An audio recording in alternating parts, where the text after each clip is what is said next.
तो स्टोइचियोमेट्री की डेफिनेशन क्या है? The study of relationship between amount of reactant and product present in a given reaction using balance chemical equation. यानी balance chemical equation को इस्तेमाल करना है, यानी इन रिएक्शंस के अंदर कम से कम आपको बैलेंस केमिकल इक्वेशन लाजमी दी होगी। बैलेंस केमिकल इक्वेशन अगर नहीं दी हुई तो इसका मतलब ये है कि बैलेंस केमिकल इक्वेशन आपको लिखनी पड़ेगी, क्योंकि बैलेंस केमिकल इक्वेशन के बगैर ये न्यूमेरिकल नहीं किए जा सकते। Balance chemical equation in numerical के लिए लाजमी शर्त है, सिर्फ इक्वेशन शर्त नहीं है, इक्वेशन का बैलेंस होना भी लाजमी है।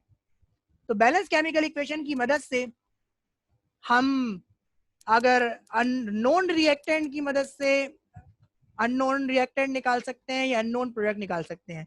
यानी अगर हमें केमिकल इक्वेशन के अंदर कोई एक चीज भी नोन हो तो उसकी मदद से हम अननोन सब्सटेंसेस को, अननोन चीजों को निकाल सकते हैं। वो अननोन चीज मास भी हो सकती है, वो वॉल्यूम भी हो सकती है, वो मोल्स भी हो सकते हैं, वो मॉलिक्यूल्स भी हो सकते हैं जी। तो ये तमाम चीजें हम निकाल सकते हैं। और इसी फिनोमिना को क्या कहते हैं, इसी फिनोमिना को, इसी मेथड को या इसी स्टडी को क्या कहते हैं, स्टोइचियोमेट्री कहते हैं।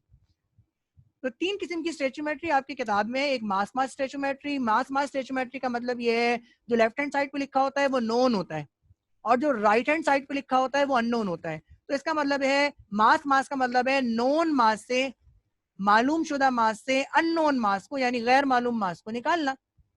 मास वॉल्यूम स्टोइचियोमेट्री का मतलब क्या है जी, नोन मास से अननोन वॉल्यूम को निकालना।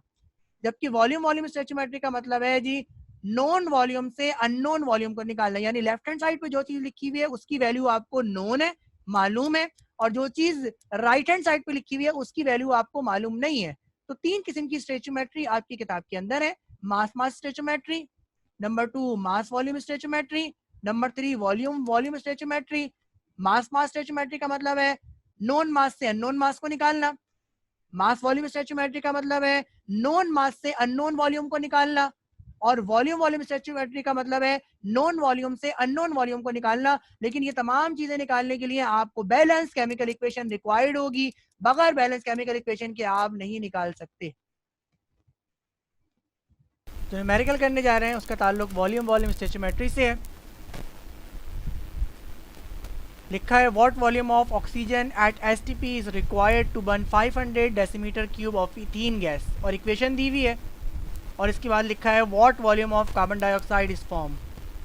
तो इस इक्वेशन में इथीन जो कि रिएक्टेंट है उसका वॉल्यूम दिया गया है जो कि 500 डेसीमीटर क्यूब है, और उस वॉल्यूम की मदद से ऑक्सीजन का वॉल्यूम यानी रिएक्टेंट का वॉल्यूम और कार्बन डाइऑक्साइड जो कि प्रोडक्ट का हिस्सा है, इन दोनों का वॉल्यूम निकालना है। तो वॉल्यूम की मदद से वॉल्यूम को निकालना है, यानी नॉन वॉल्यूम की मदद से अननोन वॉल्यूम को निकालना है। तो ये स्टोइचियोमेट्री वॉल्यूम वॉल्यूम स्टोइचियोमेट्री कहलाएगी। ये न्यूमेरिकल अभी आप सीखेंगे। और बिल्कुल इसी तरह मास मास स्टोइचियोमेट्री और मास वॉल्यूम स्टोइचियोमेट्री के न्यूमेरिकल भी होते हैं। ये वॉल्यूम वॉल्यूम स्टोइचियोमेट्री का न्यूमेरिकल है। इक्वेशन दिया हुआ है, गैसियस इक्वेशन दिया हुआ है, इक्वेशन आपको दी हुई है। कह रहे हैं what is the volume of oxygen, oxygen का वॉल्यूम निकालना है, required to burn 500 decimetre cube of ethene. Ethene C2H4 है, इसका वॉल्यूम आपको क्या है जी, गिवन है। और आपसे कह रहे हैं जी ऑक्सीजन का वॉल्यूम यानी इसका वॉल्यूम निकालो, और जो दूसरा कह रहे हैं कार्बन डाइऑक्साइड का वॉल्यूम निकालो।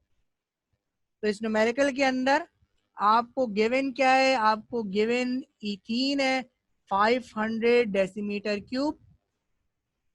आपको रिक्वायर्ड क्या है, ऑक्सीजन का वॉल्यूम, और दूसरी रिक्वायरमेंट क्या है आपसे, कार्बन डाइऑक्साइड का वॉल्यूम।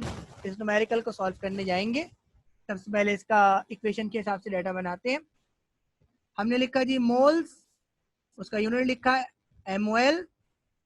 इथीन के यूनिट क्या है, वो मोल्स क्या है जी 1। ऑक्सीजन के मोल कितने हैं 3। कार्बन डाइऑक्साइड के मोल्स कितने हैं 2। वाटर के बारे में कोई इन्फॉर्मेशन नहीं है, कुछ पूछा नहीं गया।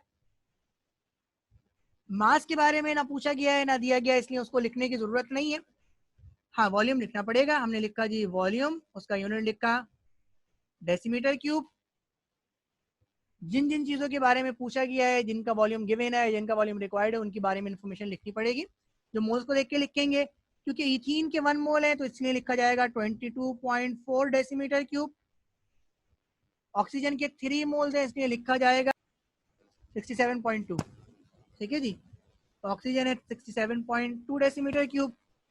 कार्बन डाइऑक्साइड के 2 मोल्स हैं इसलिए जो वॉल्यूम है वो है 44.8 डेसीमीटर क्यूब। न्यूमेरिकल को सॉल्व करने जा रहे हैं। पार्ट ए सॉल्व करेंगे और पार्ट ए में क्या लिखना है, finding volume of oxygen. Oxygen का वॉल्यूम फाइंड करने जा रहे हैं। ठीक है जी, सिलेक्शन करनी पड़ेगी। हमें इथीन का वॉल्यूम गिवन है, इथीन के कॉलम में आए, इथीन के वॉल्यूम को क्या किया है जी, मार्क किया और लिख लिया गिवन। अब किसका वॉल्यूम निकालना है, ऑक्सीजन का। ऑक्सीजन के कॉलम में गए, ऑक्सीजन के वॉल्यूम को मार्क किया और लिख लिया क्या जी, रिक्वायर्ड। और इस रिलेशन को अब हमें given is equals to required की फॉर्म में लिखना है।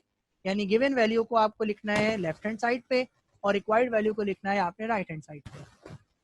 गिवन वैल्यू कितनी है, 22.4 डेसीमीटर क्यूब। आपने लिखा 22.4 डेसीमीटर क्यूब किसका जी, इथीन का C2H4 किसके बराबर है, 67.2 डेसीमीटर क्यूब किसके, ऑक्सीजन के।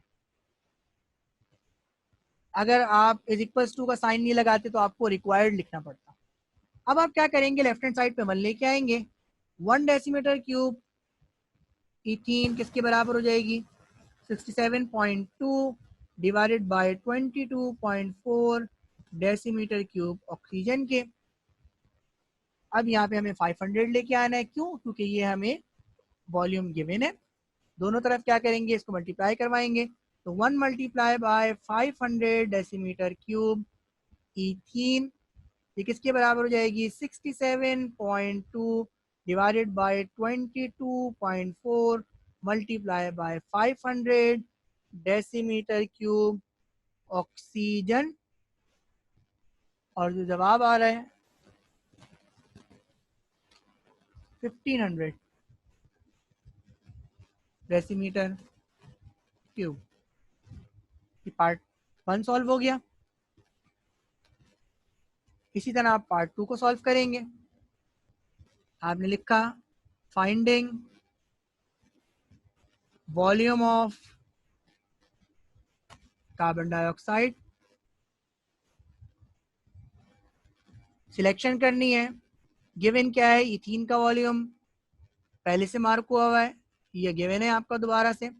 और अब रिक्वायर्ड क्या है आपको, कार्बन डाइऑक्साइड का वॉल्यूम। तो कार्बन डाइऑक्साइड के खाने में जाके उसके वॉल्यूम को क्या कर देंगे, मार्क करके क्या लिखेंगे, रिक्वायर्ड।